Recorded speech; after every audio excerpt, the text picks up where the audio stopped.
This is a Der Mann hat ein Crafting Table in Real Life gebaut. crafting table in Minecraft, and this is one I just made out of Lego parts, and it actually dispenses real items in exchange for tokens. Wow. It reads the 3x3 grid of items and automatically knows what items to dispense. It'll then take the tokens and dispense huge items and other tokens that can be used to craft even more. You'll be amazed how this Lego creation looks and functions. Bro, and I'll show you how I made all of it. I started by making a bunch of items to go inside the crafting table. There are all kinds of fun items here, including many iconic Minecraft items like a diamond pickaxe, an eye of ender, a bed, and an iron sword. At first I thought I would just dispense these large items, but it's way more fun to have tokens too, because a lot of recipes build on each other. Once that was done, I came up with a way to read tokens. I put special RFID stickers on 3x3 tiles, and then I printed out Minecraft icons on round sticker labels to put over that. Die Mucke, Digga. Each RFID sticker has a unique ID, so this sensor can read them and know what item it is. Ist das Lego Mindstorms hier? Weil das sieht ja richtig fancy aus inzwischen. Holy shit. The sensor can read from about an inch away, so it'll be able to read the tokens through the top of the crafting table.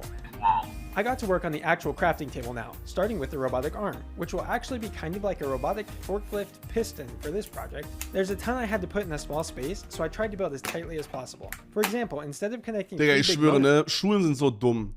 So, Digga, einfach so Lego Mindstorms einfach im Informatikunterricht und jeder würde sich dafür interessieren und das machen. Kannst du mir nicht erzählen, dass das nicht jeden jucken würde.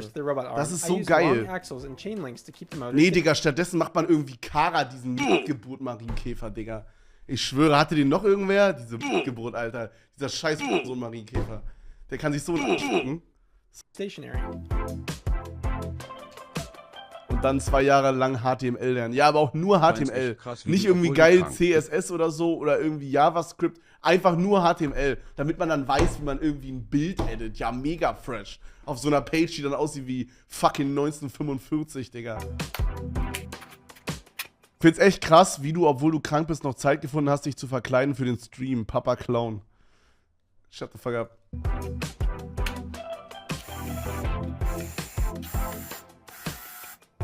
The key to this technique is using sliding pieces, like this dark gray reel.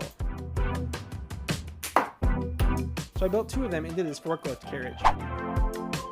Bro, what when the one fuck? reel rotates, the main portion raises or lowers. And when the other reel rotates, a lift arm goes in or out like a piston. Items and tokens will be able to be dispensed using this. If you want to see more about the super cool yet challenging synchronized reels technique, check out my Lego Minecraft Phantom video after this one. Lastly, I added chain links to get horizontal motion and connected the whole thing on slide. Bro, manche Leute haben zu viel Zeit in ihrem Leben.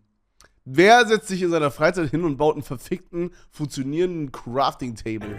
The motors are stationary, yet they rotate the reels no matter where the forklift carriage is. This motor will power the horizontal movement. Without this U-joint and set of bevel gears, the gear... Warum schreibt ihr alle GHG? Oh, weil Basti... Oh. Basti, danke für den Host. Es war ein smarter Play, kurz vorher online zu gehen, bevor Basti offline geht. Es war ein huge Five-Head-Moment von mir. Hey Freunde, wir gucken gerade einen 100% funktionierenden Lego Crafting Table. Had to be connected higher, so I wanted them to compactness. PogChamp. Now it was time to add shelves for these items. Punch trees in chat. These modular shelves work for tons of item types just by changing this one piece. That one works for a bed, this one works for a shovel. Cool! I even added blue axle with pin pieces so any shelf could be swapped out easily.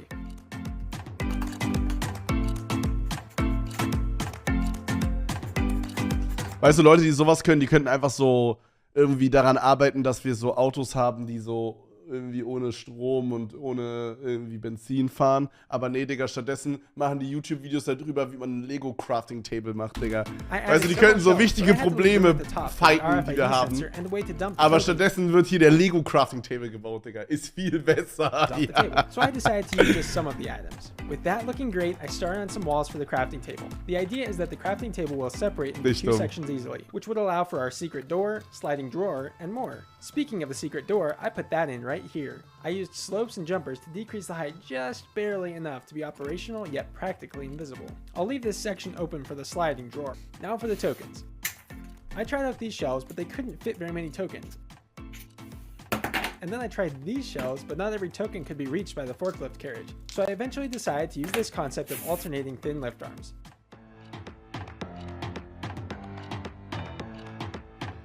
Bro, what the fuck, Alter? Originally, I had 2 metal supports, but the tokens would catch sometimes, so I threw that one out. So cool, ist ehrlich ziemlich cool, Adding ja. the second shelving unit went quickly, and while I was at it, Aber I wie kommt man added a auf short sowas, pin to Digga? stop the secret door at a specific angle. Now, how to get the tokens to fall from here down through the secret door? I figured a ramp ought to work, so I added transparent lift arms and tested it out. Ich frage mich, ob er es zweimal gebaut hat. Also ob er einmal off-cam das Ganze gebaut hat, es dann wieder auseinandergebaut hat und es dann satisfying vor der Cam nochmal zusammengebaut hat. Ich glaube schon, oder? Ich glaube, so macht man das. Weil es hat, also ich habe das Gefühl, das hier ist ja voll viel so Trial-and-Error-mäßig. Man probiert und guckt, ob es geht, you know? Der hat das safe 100 Mal gebaut, bis es geht. Ja, denke ich auch, Digga. Nein, er baut instant aus dem Kopf. Yes, and oh, whoops. I would need to add more walls, so that didn't happen again. On to the sliding door. Ich meine, vielleicht ist ja auch so ein This will blend in übelster perfectly Pro, with the you outside know? of the walls, so I tiled it off with the right colors and added this plate as a stopper for the drawer. Then I threw together this drawer concept using plates with door rails and bricks with grooves. Ich habe so viel Rotze noch in meiner Nase. Boah! Das war ein Huge-Banger gerade. That drawer slides nicely. With some gear racks, it'll be able to be motorized. Warte, wofür ist das? Ich check das nicht. Ist es, um das rauszunehmen? Space. So I use this foldable ramp to meet the requirements. Camp David, Digga. Favo, Junge. Looking good. Bro, Mann, ey, Lego ist so cool, Mann. No joke. Ich bin so ein Lego-Fanboy. Being as tight as possible to conserve space. Then I added a motor to move the RFID sensor around under the top of the table, plus a second motor driving a worm gear to dump the recipe tokens into. Ey, no joke. Ich glaube, Lego Mindstorms war das beste Geschenk, was ich von meinen Eltern je bekommen habe. Plus dann darauf mein Geburtstag, der ja irgendwie genau einen Monat nach Weihnachten ist. Da haben mir meine Eltern noch für mein Lego Mindstorms, was ich zu Weihnachten bekommen habe, so ein Upgrade geschenkt. Und zwar so Custom-Sensoren, die nicht von Lego selber waren, sondern von irgendeiner Uni, Digga. Und dann konnte ich noch mehr fancy Shit machen, Junge. Das war der Übershit, Bro.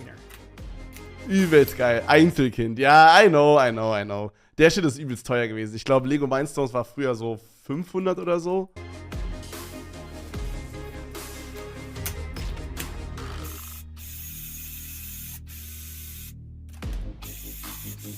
Bro, das ist so satisfying, Mann.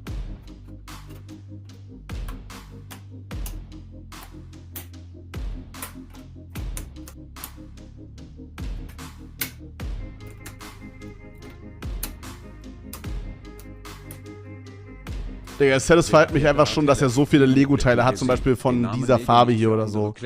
Digga, er muss doch so ein richtiges Lager haben mit so Schubfächern mit allen Farben drin.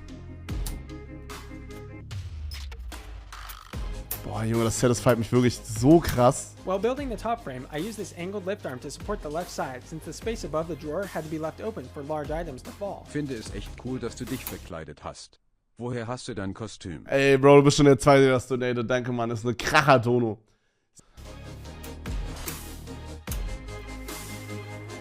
Ja gut, Twitter, ja. Auf Twitter wäre es der normalste Post.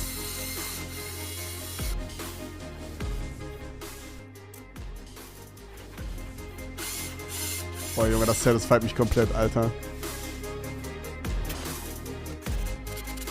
Bro, das ist so cool, what the fuck? Building the top of the table went kinda like this, but I ended up needing to change it slightly to include more of the outer edge. Bro, das ist schon ziemlich cool, Now Mann. that the top of the crafting table was attached, everything was beginning to take shape. I got the tabletop attached to the motor with a linkage and tested it out.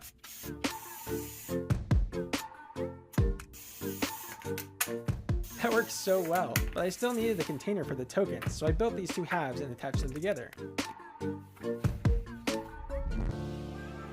Bro, wie kommt man da drauf? Weil das Ding ist halt, also guck mal, dass das funktioniert, ist die eine Sache, aber man muss es ja auch so bauen, dass das alles in diesen Kasten reinpasst, Bro. Ich frage mich, wie lange er gebraucht hat, um das zu entwickeln. So. Eine Woche? Ja.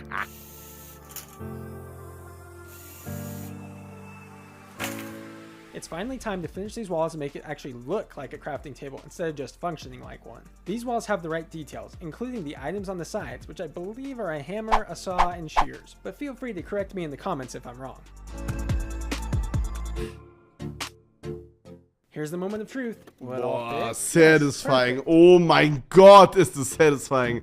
Digga, dieses Drüberstecken, Junge. Oh, Digga, das satisfied mich komplett. Boah, krank.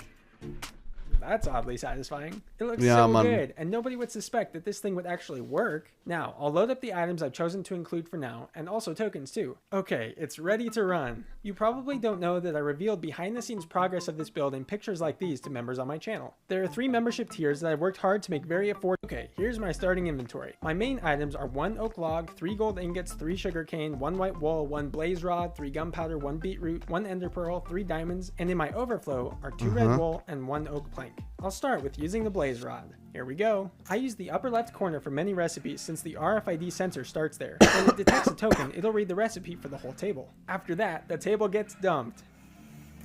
You all know what I get from a blaze rod. Here come some tokens. Bro, das ist so cool, WTF. Now what's next? Here comes the first large item, an Eye of Ender.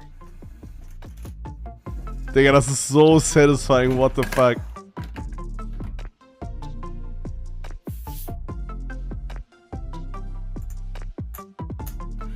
Jetzt kommt Papier.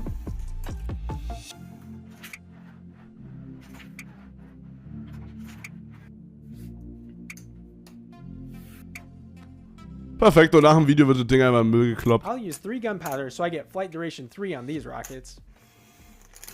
We all know rockets come in groups of 3, so I decided to drop 1 large rocket and 2 rocket tokens for using when I'm gliding with my elytra, of course.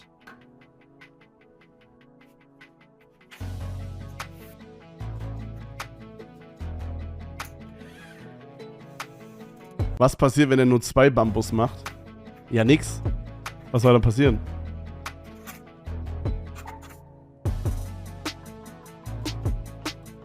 Bro, das ist cool. Aber warum geht das Video noch 3 Minuten? Was passiert noch? Pumpst du noch irgendwie, weiß nicht, seine Mom oder so? Das macht gar keinen Sinn. Warum geht das Video noch 3 Minuten?